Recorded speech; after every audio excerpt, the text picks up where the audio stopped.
So recently, a reporter was accidentally added into a Signal group chat where they were dropping war plans, bombing countries.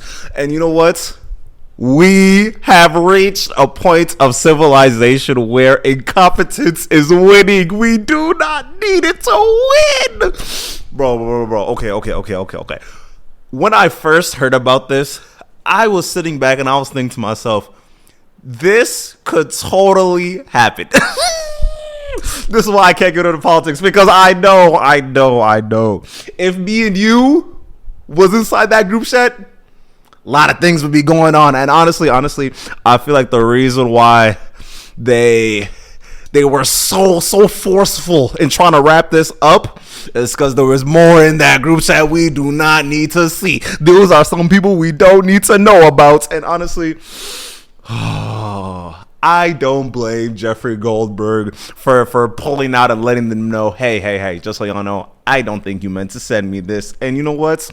He's a good civilian. He's a great civilian that appreciates his life and duty and his workmanship. So, as y'all know, the journalist Jeffrey Goldberg has brought it to the public that they've been discussing some war plans in a not-so-secret group chat. And you know what?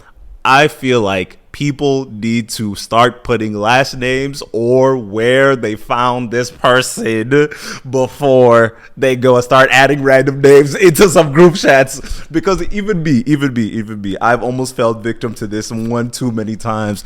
I have so many friends that are doing so many things, and honestly, I feel like we need to come to the point of society where we start thinking about more unique names than these regularly Bob, Tims, Bens, Davids. We need new names. We need new names. But hey, if I was to ask you how many Ketchukus do you know, you'll say the guy with the pod. That's the only guy. That's literally the only guy. You got to go to Nigeria if you want to go start finding my name in random places.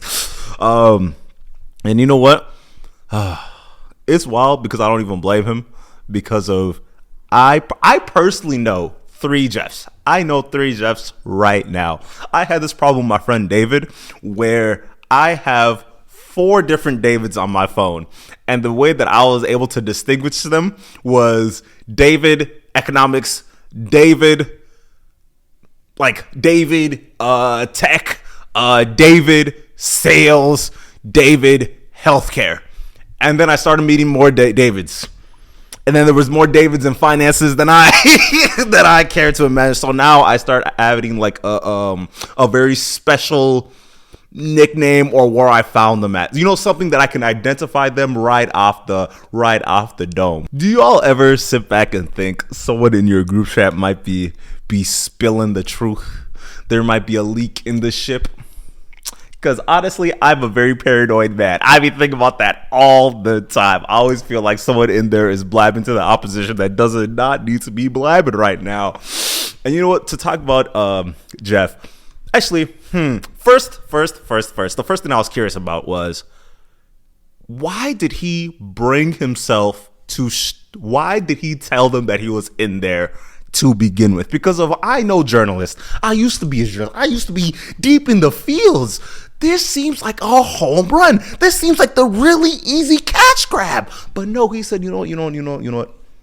I know you didn't mean to send me this, so I'm just gonna let these guys know that it's me. I'm not the guy you needed. And the fact that he did that shows there might have been more information that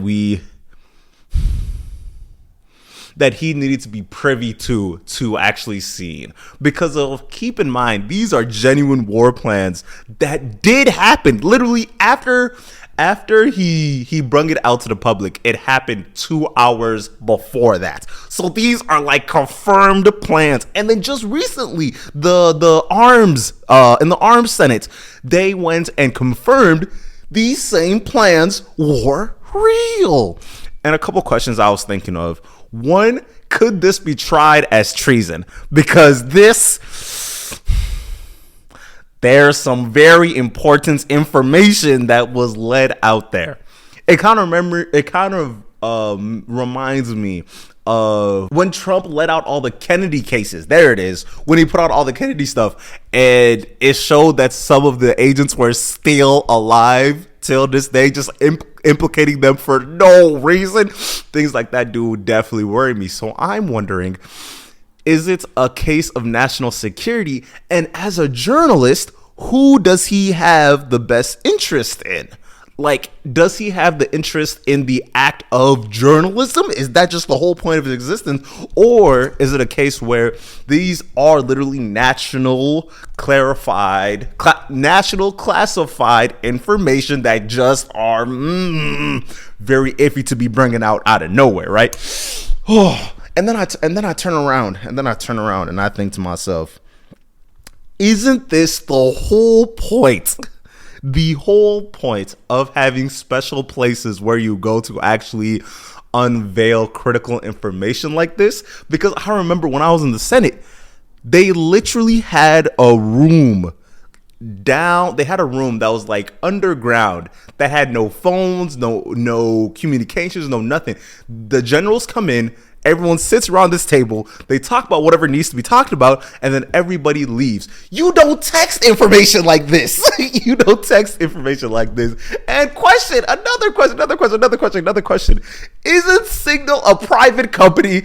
I am very confused right now. You're telling me a private organization has some crazy information like this? That seems like very problematic to me. That seems very problematic. Because even on the next step, so the whole idea of Signal is when you send any information, the information gets lost to the wayside. People usually use it for like drugs or escorts or things that they don't want the random individual knowing. But just because it disappears does not mean it expires. I'll say it again. Just because it disappears doesn't mean nobody else can get a hold of that information. What do they think? This was WhatsApp? They think they were using WhatsApp. They were using WhatsApp to send over codes. They were trying to bomb us. And honestly, even with all the jokes, it kind of reminds me why everyone was such up in arms for the people that Trump was putting in his cabinet, because of these are literally just guys. These are just random. These are people that don't have the experience to be holding such crazy powers and such crazy levels in the government. These are heads of security. These are the top guys, right? And the fact that they were doing something so stupid, it's literally just stupid. Out of everybody to add into the group chat, that's the guy? That's wild. That is wild. The editor-in-chief of the Atlantic, bro. And you know what's crazy?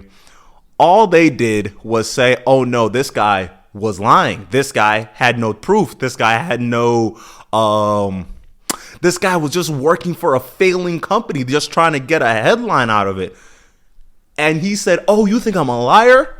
I'ma drop it. But before I even do that, I'm gonna put it behind a paywall." First of all, you're very wrong for that. I will say that one thing for sure, because putting it behind a paywall when this is of, they're lucky this was not in the 60s, because this is a Watergate level. This is a Watergate level scandal that they're about to sweep under the rug, and I find that so insane.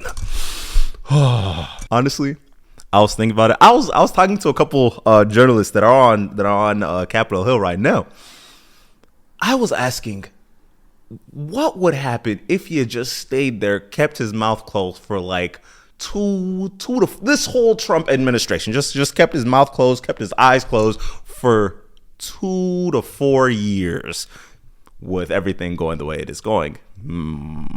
Beyond the points, if he just pulled up, sat down, kept his eyes open, kept his mouth closed for 4 years, didn't say nothing to nobody, how long do you think it would take for them to notice this guy was there? How long?